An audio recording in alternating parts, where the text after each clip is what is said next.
우리 지난 그 20장 지난주의 말씀 우리 요한계시록 20장의 말씀을 다 나누셨는데 우리 요한계시록 20장이 천년왕국에 대한 말씀뿐만 아니라 천년왕국이 끝난 이후에 이제 그 하나님께서 크고 흰 보좌에 앉으셔서 믿지 않던 자들 끝까지 회개하기를 거부하고 하나님의 진리 말씀을 떠나 우상을 섬기고 범죄하던 자들을 영원히 심판하시는 그런 모습의 말씀이 기록되어졌죠. 그래서 우리가 하나님께서 그 크고 흰 보좌에 앉으셔서 죽었던 자들을 다시 살리시는데 그 다시 살리시는 자들은 두 번째 부활이다. 그들이 첫 번째 부활 하나님께서 믿는 자들을 위해서 준비하신 그 천년왕국에 들어가지 못하고 천년왕국 동안 영의 감옥이라고 할 수 있는 음부에 갇혀 있다가 이제 천년왕국이 끝난 이후에 그들이 다시 하나님께서 살리셔서 이제 두 번째 사망, 영원한 불못의 심판으로 들어가게 하시는 이제 그런 내용의 말씀이 있었습니다. 이것이 이제 죽음 이후 부활의 과정에서 믿는 자와 믿지 않는 자들의 차이다. 우리가 믿는 자들이든 믿지 않는 자들이든 육신을 가지고 있기 때문에 이 육신은 반드시 낡아지고 부패해지고 그리고 죽게 되어 있습니다. 이것은 피해갈 수 없는 거죠. 인간의 몸을 가지고 있는 존재라면 반드시 죽음을 맞이하게 되는데 그러나 이제 그 죽음 이후의 과정에서 믿는 자와 믿지 않는 자가 명확한 차이와 또 구분을 짓게 된다는 거죠.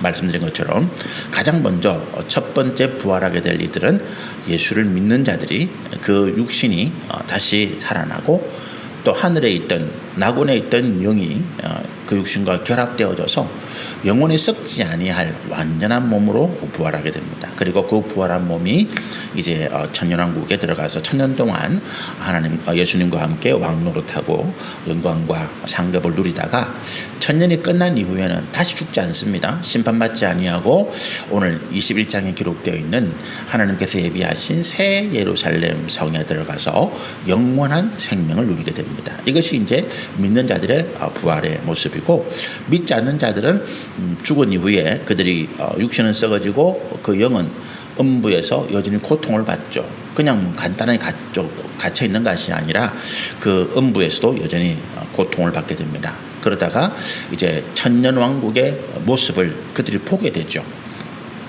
누가복음에 있는 그 부자와 거지 나사로의 모습을 보면 거지 나사로가 아브라함의 품에서 낙원에서 안식을 누리고 있는 장면을 그 부자가 그 음부의 고통, 불 가운데서 고통하면서 봅니다. 그죠? 보게 됩니다. 그러니까 그 고통, 아픔이 더 하겠죠. 그러다가 이제 그들이 이 천년왕국이 끝난 이후에 다시 하나님께서 살리시는데 육신의 몸을 가지고 살려납니다. 그리고 그들이 이제 다시 하나님 앞에 크고 흰 보좌 앞에서 그들이 행한 대로 그들의 죄악대로 심판을 받고 영원한 불못에 던져지게 되는데 이것이 두 번째 사망이다. 이제 그렇게 성경이 말하고 있습니다. 그래서 우리가 이제 요한계시록의 말씀을 마무리하는 시점에서 부활 이후에 우리의 삶이 어떻게 될 것인가, 죽음 이후에 우리의 삶이 어떻게 될 것인가 분명하게 말씀을 따라서 정리하고 믿음의 확신을 가지게 되시면 좋겠습니다. 그런데 우리가 이제 이 성경에 보면 시간과 영혼의 개념이 있어요. 시간이라고 하는 것은 이제 태초에 하나님이 천지를 창조하신 빛이 있으라 하신 이후부터 천년왕국까지가 시간의 개념이에요. 천년왕국이 영원하지 않습니다. 그죠? 천년왕국이 영원한 존재가 아니라 천년이라는 기간 동안 지난주에 말씀드린 것처럼 이것이 인지 아니면 하나님께서 우리에게 우리가 충분히 만족하고 흡족하게 생각할 만한 어떤 기쁨, 즐거움을 누린 그런 시간이 될지 그거는 잘 모르겠지만 어쨌든 그 기한이 있잖아요. 그죠? 천년왕국이 기한이 있기 때문에 이 천년왕국도 시간이라는 개념 속에 들어가요. 그래서 이 하나님께서 태초에 천지를 창조하신 빛이 있으라 하신 그때부터 천년왕국이 끝나는 이 시점까지가 하나님께서 만드신 시간 안에 역사입니다. 시간 안의 역사죠. 그래서 이 시간은 거슬러 가지를 못해요. 흘러가잖아요. 과거에서 미래로 흘러가는 시간이고, 그리고 이 흘러가는 시간에 계획하신 하나님의 계획하심이 있고, 이 계획하심 뜻대로 이 시간 속에서, 다른 말로 하면 역사 속에서 이루어지는 과정을 우리가 살고 있습니다. 지금 우리는 시간 속에 살고 있고, 또 이 시간으로 이루어지는 역사의 한 단면을 살아가고 있는 거죠. 우리 인간의 인생도 역사잖아요, 그죠? 우리 인간의 인생도 역사니까 태어나서부터, 어머니 태중에서 태어나서부터 내가 죽어서 무덤에 묻히기까지 그 시간을 우리가 살아가게 되는데, 그 시간이 우리 개인의 역사입니다. 그리고 우리 개인의 역사, 나라의 역사, 민족의 역사, 가정의 역사, 모든 역사 시간은 하나님의 계획하심대로 하나님께서 이루어 가시고 또 그와 같이 주장해 가시더라. 그래서 지난주에 이제 우리가 말씀을 통해서 하나님께서 이 땅을 섭리하시는 방법, 이 땅을 역사하시는 어떤 모습이 무엇이냐, 그런 모습을 봤죠, 그죠? 그래서 이제 하나님은 성실하시고 진실하시고 신실하시고 선하시고 공의로우시고 또 우리의 원한을 갚아주시고, 이런 여러 가지 모습들이 이사야서 말씀 가운데서 하나님이 이 시간, 이 역사 가운데서 어떻게 하나님의 뜻을 이루어 가시는가 하는 것들을 성경의 말씀 가운데 기록된 것을 살펴보는 거죠. 그리고 영원은 뭐냐 그러면, 이 시간은 영원 안에 있잖아요. 영원하신 하나님께서 시간을 창조하신 것이거든요. 세계를 창조하시고 역사를 창조하신 것입니다. 그 하나님께는 시간이 개념이 없어요. 그래서 하나님은 어제도 오늘도 내일도 영원토록 동일하시다는 말씀을 씁니다. 변함이 없는 거죠. 하나님은 흘러가지 않습니다. 시간이 과거에서 현재를 거쳐서 미래로 흘러가듯이 하나님이 과거에 계시다가 현재 계시면서 미래로 흘러가시는 분이 아니, 하나님은 항상 그 시간의 초월자로서 시간을 지켜보시고 역사를 지켜보시고 역사를 주관하시는 분입니다. 예를 들어서 저 뒤에 벽시계 초침이 빙빙이 돌아가잖아요. 저게 시간입니다. 우리의 삶은 저 초침 안에, 시계판 안에 들어가 있는 거예요. 그런데 우리가 시계를 거꾸로 돌릴 수도 있고 빠르게 돌릴 수도 있습니다. 왜요? 우리는 그 시계를 움직이는 시계의 주관자입니다. 우리 나름대로 시간을 움직이는 거죠. 마찬가지로 하나님은 이 세계를 창조하기 이전부터 계셨다. 이 영원입니다. 언제부터 모릅니다. 영원이라는 것은 시간의 개념이 없기 때문에 우리가 알 수가 없어요. 언제까지 계십니까? 영원까지 계십니다. 언제 끝날까요? 모릅니다. 시간의 개념이 없기 때문에, 하나님은 소멸하시는 분이 아니기 때문에 그 존재가 영원하시다. 그래서 영원하신 하나님이라고 우리가 이야기합니다. 천사도 영원한 존재죠. 그러나 천사는 시작점이 있습니다. 하나님께서 그 천사라고 하는 영을 창조하실 때에 그 천사의 역사가 시작되는 거잖아요. 그리고 그 영이기 때문에 역시 무한한 시간을 초월한 존재로 살아가게 됩니다. 그래서 이제 영은, 그런데 시간의 개념을 벗어난 분들은 시간과 공간을 구애를 받지 않습니다. 우리가 예수님께서, 부활하신 예수님께서 갑자기 도마가 있는 방에 갑자기 나타나시잖아요, 그죠? 그리고 갈릴리 갔다가 갑자기 어디 왔다가 순간적으로 모습이 되죠. 그게 뭐냐 하면 시간과 공간의 개념을 예수님께서 초월하셨기 때문에 그렇습니다. 우리 육신은, 시간 안에 살아가는 존재들은 이 시간의 개념, 시간과 공간의 제약을 받습니다. 말씀드린 것처럼 과거로 갈 수 없고 우리가 미래를 갈 수 없어요. 타임머신, 사람들이 생각해낸 그냥 상상의 존재입니다. 인간은 절대로 과거로 돌아갈 수 없어요. 과거는 뭐냐? 우리의 역사입니다. 우리가 이전에 행했던 기록들, 우리의 추억 속에, 우리의 생각 속에 남아있는 이것이 과거입니다. 그래서 우리는 과거를 추억할 뿐이에요. 회상할 뿐입니다. 후회할 일, 기뻐할 일들이 있지만 다시 과거로 돌아가서 그것을 고쳐낼 수가 없어요. 미래 또한 마찬가지입니다. 미래는 우리의 소망입니다. 우리의 희망이죠. 우리의 바람이 미래입니다. 그 미래가 이렇게 왔으면 좋겠다. 우리가 미래에 1년 뒤에 10년 뒤에 앞으로 우리가 어떻게 되었으면 좋겠다 상상하고 희망할 수 있지만, 그것을 우리가 마음대로 우리 뜻대로 이루어낼 수가 없습니다. 왜? 우리는 이 시간의 제약 속이기 때문에. 또 내가 현재 이 자리에 있으면 나는 다른 곳에 존재할 수가 없습니다. 시간과 공간의 제약을 받기 때문에. 그러나 부활하신 예수님께서는 시간과 공간의 제약을 받지 않으시더라. 그래서 마가의 다락방에 문이 잠겨 있는데 갑자기 예수님이 방에 나타나시는 거죠. 예수님께서 어떻게 저렇게 하시지? 부활하신 예수님은 시간과 공간의 제한을 받지 않기 때문에 그렇습니다. 그래서 우리 이 21장부터 천연왕국이 끝난 20장까지는 창세기 1장부터 20장 요한계시록 20장까지는 시간의 개념 속에 있는 역사입니다. 그러나 21장부터는 영혼의 개념이에요.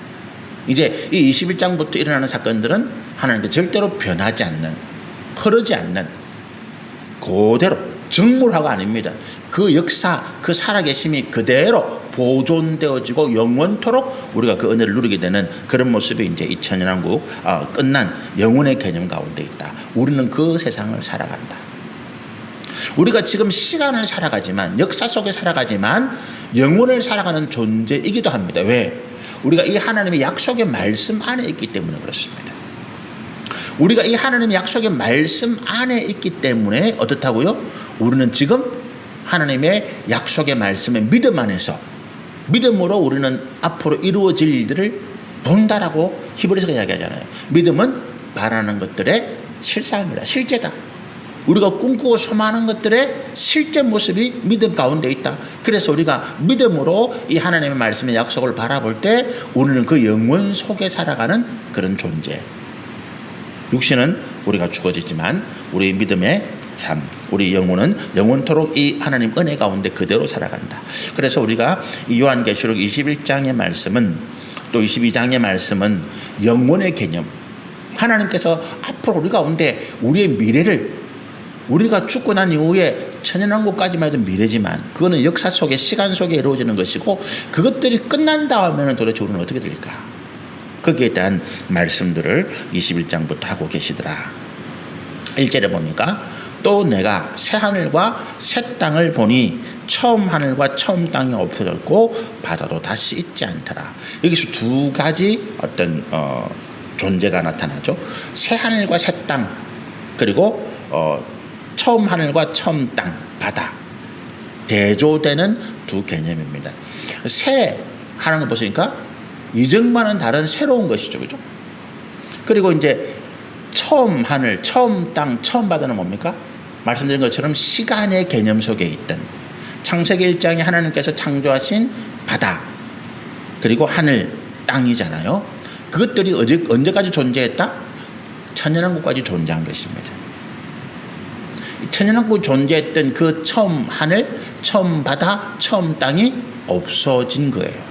그리고 그걸 대신해서 새 하늘과 새 땅이 나타났다라고 하는 것입니다. 그러면 하나님께서 처음 창조하신 이 하늘, 땅, 바다는 뭡니까? 육을 가지고 있는 존재들의 삶의 터전이죠. 그죠? 지난주에 말씀드린 것처럼 우리는 육신을 가지고 있기 때문에, 영이 아니기 때문에, 천사가 아니기 때문에 우리는 반드시 무언가를 딛고 있어야 돼요. 우리 발이 무언가를 딛지 않으면 우리는 그 자리에 존재할 수가 없습니다. 그죠? 그리고 뭡니까? 우리는 이 땅에서, 하늘에서 내려오는 것들, 그 은혜를 받아서 살아야 되죠. 그래서 지금 우리가 존재하는 하늘, 땅, 바다라고 하는 것은 우리 삶의 존재의 근원, 우리 삶의 터전에 대한 것입니다. 그런데 이것이 사라집니다. 없어집니다. 시간과 역사의 개념 속에서 이제 완전히 없어지는 거죠. 왜 없어집니까? 두 가지 이유가 있습니다. 첫 번째는 뭐라고요? 지난주에 말씀드린 것처럼 용도를 다했기 때문이다. 하나님께서 만드신 모든 피조물에는 용도와 그 기한이라는 게 있잖아요. 사람도 하나님의 어떤 능력, 하나님의 어떤 성품을 닮아서 창조하는 어떤 능력이 우리 가운데 있습니다. 그렇죠? 하나님을 닮았기 때문에 그래요. 다른 짐승들은 창조하지 못합니다. 그런데 우리의 창조는 하나님과 좀 다르죠. 그렇죠? 어떤 있던 것들을 가공하거나 변화하거나 있던 것들을 활용해서 또 다른 용도, 이런 것들을 가진 것을 만들어냅니다. 그래서 우리가 만들어낸 것들은 반드시 뭡니까? 용도가 있고 사용 기한이 있습니다. 그렇잖아요. 음식은 먹기 위해서 만드는 거죠. 그죠? 음식을 다른 용도로 만들지 않습니다. 먹기 위해서 만듭니다. 그리고 그 음식에는 기한이 있습니다. 그 기한이 넘어가면 음식이 변질되어져서 우리가 질병을 음식을 먹어서 우리 몸을 유익하게 하는 것이 아니라 우리 몸을 병들게 하는 거죠. 음식을 다른 용도로 사용하면 우리 몸을 해칠 수도 있습니다. 그죠? 기한이 지난 음식을 먹으면 우리 몸이 병들게 됩니다. 그래서 하나님께서 만드신 이 모든 피조물들은 용도와 기한이 있기 때문에 그 용도와 기한이 끝나면 폐기되어지는 거예요. 새 하늘과 새 땅도 처음 하늘과 처음 바다, 처음 땅도 마찬가지죠. 이것들은 누구를 위해서 만들어졌습니까? 육을 가진 존재들을 위해서 만들어진 거예요. 그렇잖아요. 육신을, 그것도 불완전한, 완전하지 못한 육신을 가지고 있는 우리를 위해서 만들어진 것입니다. 그렇기 때문에 뭐예요? 이 하늘과 이 땅도, 지금 우리가 살고 있는 이 하늘과 이 땅, 바다도 불완전합니다. 완전하지 못해요. 불완전한 우리에게 완전한 것을 주시는 것은 낭비죠. 하나님이 낭비하는 거 좋아하지 않았습니다. 그래서 이 땅이, 이 하늘이, 이 바다가 불완전하기 때문에 어떻게 됩니까? 변질됩니다. 시간이 지나면 지나갈수록. 세상이 점점 오염되어지는 것이 그렇습니다. 변질되어져 가는 거죠. 변화가 옵니다. 처음에는 아주 좋았던 것들이 시간이 지나면서 점점 퇴색되어지고 무너지고 낡아지는 이것이 변화잖아요. 그죠? 더워지고 이것들이 뭡니까? 변화입니다. 땅이 갈라지고 지진이 생기고 화산이 터지고 이것들이 뭡니까? 변화입니다. 낡아지는 거죠. 그래서 이것들을 가지고 우리가 육신을 가진 존재들은 여기 어쨌든 적응해 살아갑니다. 그런데 하나님께서 만드신 완전한 영, 완전한 몸, 완전한 우리가 부활해서 완전한 몸과 영을 가졌을 때에 이 불완전한, 변화되고 변질되고 썩어가는 이 세상에서 살아갈 수가 없잖아요. 그래서 하나님께서 영원토록 변하지 않는 새 하늘과 새 땅을 예비하셔서 과거에 있었던 불완전한 옛 땅, 옛 하늘, 옛 바다를 없애신 것입니다. 그래서 두 가지입니다. 말씀드린 것처럼 용도를 다했기 때문에 폐기한 것이고, 두 번째는 우리 몸이, 우리 성도들이 이제 천년왕국에 들어갈 때 이미 완전해졌잖아요. 그리고 천년왕국이 끝난 이후에 하나님께서 완전한 우리 몸을 가지고 있는 우리 성도들을 위해서 새 하늘과 새 땅, 완전한 우리의 처소를 예비하셨다. 그래서 이제 1절의 말씀이 처음 땅, 처음 바다, 처음 하늘이 없어지고 새 하늘과 새 땅이 나타났다, 이렇게 나타나고 있습니다. 두 번째로 이제 2절의 말씀 보시면, 또 내가 보매 거룩한 성 새 예루살렘이 하나님께서 하늘에서 내려오는데, 새 하늘과 새 땅이 생겼는데 거기에 다시 하늘에서 하나님께서 만드신 새 예루살렘, 거룩한 성 새 예루살렘이 내려오더라라고 하는 거죠. 이것이 이제 이 거룩한 성 새 예루살렘이 어떤 것이냐? 우리가 살아갈 터전입니다. 우리가 살아갈 곳입니다. 예를 들면 뭐 우리가 이 땅에 살아가지만 사람들이 모여 살기 위해서 도시를 이루잖아요. 모여서 살아가는 곳.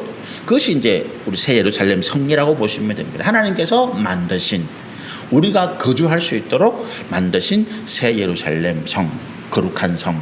그런데 이절에 보니까 좀 묘한 표현을 합니다. 거룩한 성 새 예루살렘이 하나님께로부터 하늘에서 내려오는데 그 준비한 것이, 그 단장한 것이, 새 예루살렘의 단장한 모습이 신부가 남편을 위하여 단장한 것 같더라, 이렇게 말합니다. 사도 요한이 하나님께서 만드신 새 예루살렘 성이 하늘에서 내려온 걸 보는데 첫 느낌, 첫 인상이 마치 신부가 신랑을 위해서, 신랑을 맞이하기 위해서 단장한 그런 모습처럼 느낌이 온 거예요. 이것 때문에 새 예루살렘을 예수님의 신부다라고 어떤 이단교회, 하나님의 교회인가요? 뭐 거기에서 주장을 합니다. 그런데 이거는 비유죠. 비유입니다. 그죠? 하늘에서 그 준비한 것이 신부가 남편을 위하여 단장한 것 같더라. 비유죠. 은유적인 표현입니다. 그죠? 새 예루살렘 성이 아주 정결하고 화려하고 아름다운 모습으로 나타나 있는데, 그거를 보는 순간에 야, 신랑을 맞이하기 위한 신부가 준비하면 저런 모습일까? 사도 요한이 그렇게 생각했다는 거예요. 새 예루살렘 자체가 신부가 아닙니다. 이해되시죠?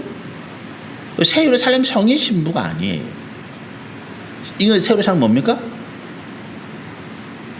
성도들이 살아가기 위해서 하나님께서 만드신 집이에요. 요즘으로 치면 아파트, 주택이나 마찬가지입니다. 우리를 위해서 하나님께서 큰 새로운 신도시를 만드셨다. 그 신도시가 얼마나 큰지 뒤에 말씀에 나오는데 수백만 킬로미터가 넘는 이게 우리의 상상을 초월하는 그런 크기. 그러니까 하나님께서 엄청나게 크고 화려하고 아름답고 깨끗한 신도시를 만드셔서 우리에게 보여주셨다. 이렇게 이해하시면 돼요. 이게 신부가 아닙니다. 예수님이 신부가 아니에요. 이해하시면 되겠습니다. 그래서 3절에 보면 내가 들으니 보좌에서 큰 음성이 나서, 역시 보좌에서 이제 어떤 형상은 없고 보좌에서 들리는 음성은 성부 하나님께서 내시는 음성으로 우리가 이해를 하시면 됩니다. 내가 들으니 보좌에서 큰 음성이 나서 이르되 보라 하나님의 장막이 사람들과 함께 있음에. 이 새 예루살렘 성을 하나님께서 왜 만드셨는지 하나님께서 만드신 목적을 직접 이제 설명하시는 거예요. 하나님의 장막, 이게 이제 성막이죠. 성전이라고 말할 수 있습니다. 이 성전이 함께 있다, 사람들과. 하나님께서 이스라엘 백성들과 함께 하시는 임재의 상징이 성막, 장막, 성전이라고 그랬잖아요. 그죠? 그러니까 지금은 우리가 이 성막, 성전, 장막이 하나님 임재의 상징이라고 우리가 믿지 않습니다. 구약 시대에 그렇게 보여준 모형이기 때문에. 그죠? 예수 그리스도가 십자가에서 대속의 죽음을 죽으실 때에 성전은, 성막은 그 효용을 다했기 때문에 휘장이 찢어지고 성전이 있어야 돼요. 성막이 있어야 됩니다. 그걸 통해서 하나님 우리와 함께 하시는구나 라고 그들은 믿었고 생각했다는 거예요. 그래서 하나님께서 그들의 그 당시 2000년 전에 이 성경을 읽는 유대인들, 이스라엘 백성들의 그 어떤 이해를 돕기 위해서 하나님이 함께 하신다는 그 표현을 성막이, 장막이 있다 이렇게 말씀하신 거예요. 지금은 하나님이 함께 하신다는 표현을 우리 가운데 어떻게 되십니까? 하나님이 우리 안에, 성령이 우리 안에 계신다. 갈라디아 2장 20절입니까? 하나님께서 그 성령이 우리 안에 계시고 예수가 우리 안에 계시고 우리가 예수 안에 있다. 우리가 한 몸입니다. 그죠?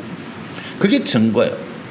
그래서 우리는 성막, 성전, 눈에 보이는 형상을 찾아서 내 믿음의 근거를 삼는 것이 아니라 내 삶 속에 함께 하시면서 나와 함께 하시는 믿음의 하나님의 역사하심을 믿음으로 가는 이것이 우리의 믿음의 증거예요. 근데 이게 사실은 어렵죠. 예를 들어서 내가 십자가 목걸이를 하고 있기 때문에 이 십자가 목걸이가 나와 하나님 함께 하시는 증거고, 내가 십자가 목걸이를 함께 하고 있으면 내가 병에도 안 걸리고 내가 사고도 안 나고 내가 모든 일이 잘 된다. 이렇게 하면 얼마나 좋겠습니까? 편하잖아요. 그죠? 편해요. 쉬워요. 근데 그거는 뭡니까? 유아적의 신앙이다. 어린아이가 어머니 손을 붙잡고 있어야 안심하는 거와 똑같아요. 근데 크면 어떻게 돼요? 어머니는 항상 자기 마음에 있는 거지. 자기가 떨어져 있지만 멀리 외국에 있던 아니면 타지에 있던 아니면 돌아가셨던 어머니의 그 어머니의 마음, 어머니의 정성, 어머니의 사랑은 나와 항상 함께 하잖아요. 그죠? 그래서 힘들고 어려울 때마다 우리 어머니의 사랑을 생각하고, 우리 집사람은, 우리 사모는 아플 때마다 돌아가신 어머니가 해줬던 그 밀가루 냄새 푹푹 나는 그 수제비, 그걸 그렇게 먹고 싶대요. 그걸 먹고 나면 맞나? 미역국, 미역국에 살 넣는 건가? 자우지가 그런 거 먹고 싶대요. 저도 제가 그 김치국밥을 굉장히 좋아합니다. 제 아내 보고 계속 끓여달라 그래요. 그게 뭐냐 하면 어머니가 저를 위해 끓여주시던 음식이거든. 옛날에 60년대 말에 70년대 초에 다 먹고 살기 어려울 때 돈이 있다고 사 먹을 게 있습니까? 겨우 김장한 거 2월달 넘어 2월 말 넘어가면 해푸성게 나오기 전에 그 군내 나는 그 김장김치에다가 국수 넣고 오뎅 넣고 남아있는 반찬 넣고 그걸 끓이면 밥 넣고 끓이면 그게 김치국밥이에요. 근데 그걸 나눠 먹는데 별 맛이 있습니까? 그게 아무 맛이 없어요. 서울 사람들은 그걸 꿀꿀이 죽이라고 그러더만. 근데 그게 저는 어머니 맛이에요.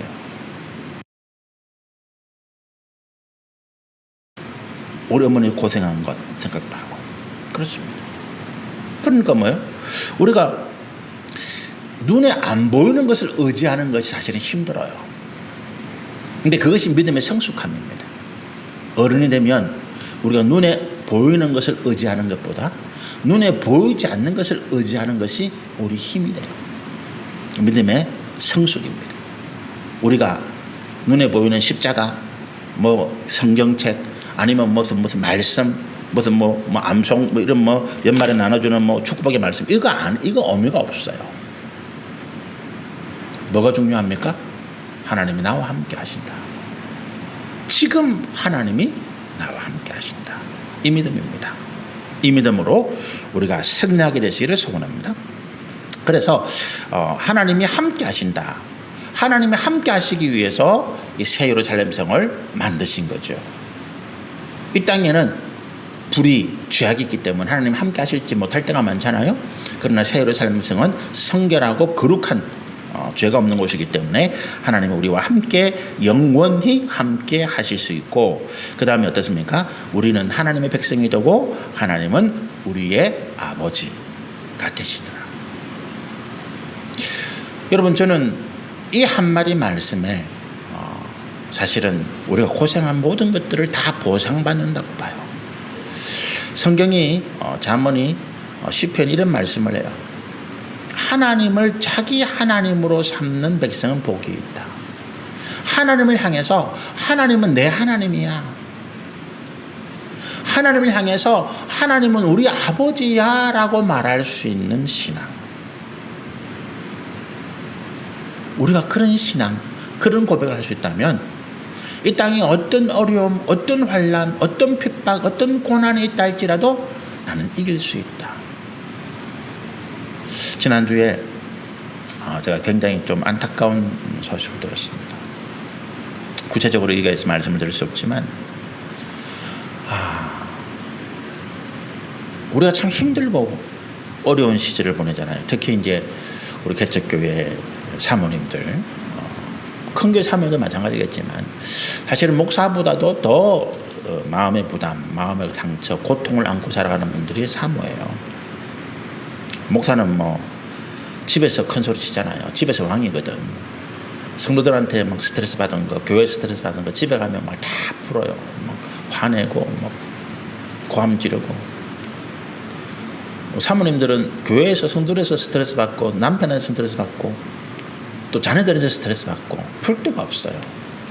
그게 안에서 쌓이고 쌓이다 보면 참 고통 가운데 그런 안타까운 일들이 생기기도 하죠.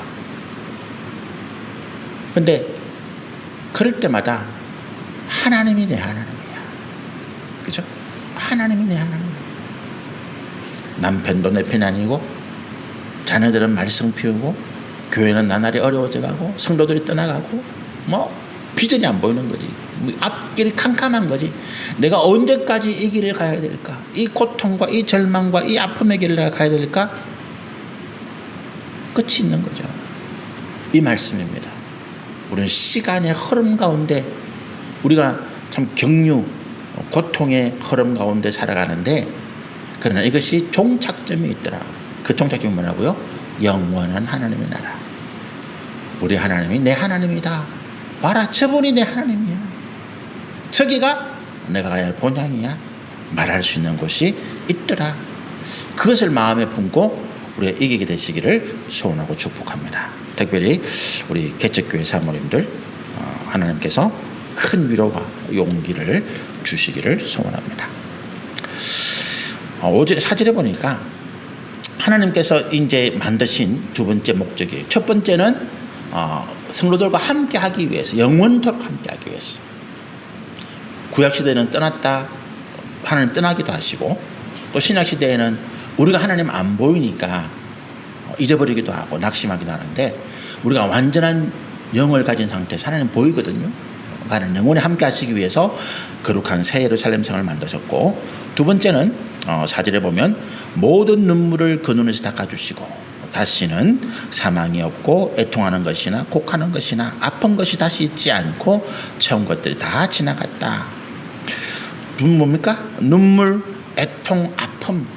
이게 우리 인생이에요. 그죠?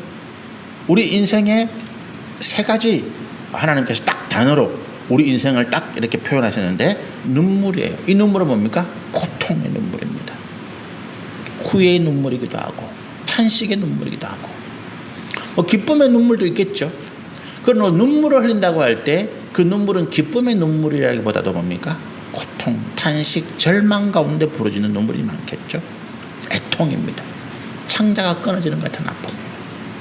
그리고 육신의 아픔, 마음의 아픔 이런 것들이 우리 인생의 세 가지 대표적인 단어입니다. 이것이 없어지더라. 그리고 대신에 뭘 주십니까? 영원한 기쁨 위해서 하나님이 새 예루살렘 성을 예비하셨다. 우리가 그것을 보는 것입니다. 우리가 믿음의 눈을 열어서 그걸 보는 거예요. 하나님께서 지금 천국에서 다 만들어 놓으셨어요. 그런데 아직 이 땅에 구원할 자가 남아있기 때문에 하나님께서 아직도 이 시간의 흐름, 역사의 흐름 가운데서 하나님께서 구원할 자들이 있기 때문에 아직 종말, 마지막을 선포하지 않았습니다. 그런데 우리는 믿음의 눈으로 이 말씀을 통해서 천국에 만들어져 있는 우리를 위한 새 예루살렘 성을 보는 거예요. 거기는 아픔도 없고 눈물도 없고 애통함도 없고 영원한 기쁨과 즐거움이 있는 곳을 바라보면서 견디는 것입니다. 견디는 거예요. 여러분, 우리가 신앙에서 저는 가장 중요한 게 견디는 거라고 봐요. 하나님께서 우리 가운데 주신 능력 있잖아요. 무슨 병 고치는 은사, 능력이죠. 신비, 예언을 말하는 그런 것들. 근데 저는 그런 것들보다 가장 중요한 게 뭐냐면 견디는 것, 인내하는 것. 예수님이 십자가에서 그 고통받으실 때 견디지 않으셨다면, 인내하지 않으셨다면 우리의 구원 없습니다. 인내하셨기 때문에 견디다 보면, 인내하다 보면 우리의 시간, 하나님께서 우리를 위해서 계획하신 역사의 종점에 이르게 될 줄로 믿습니다. 그리고 하나님 주시는 이 은혜, 아픔이나 눈물이나 애통이 없는 영원한 기쁨과 즐거움이 있게 되리라 믿습니다.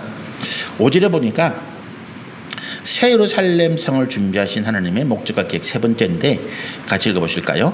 보좌에 앉으신 이가 이르시되 보라 내가 만물을 새롭게 하노라. 우리 삶도 새롭게 될 것이고 또 그곳에서 살아가는 우리의 인생도 새롭게 될 것입니다.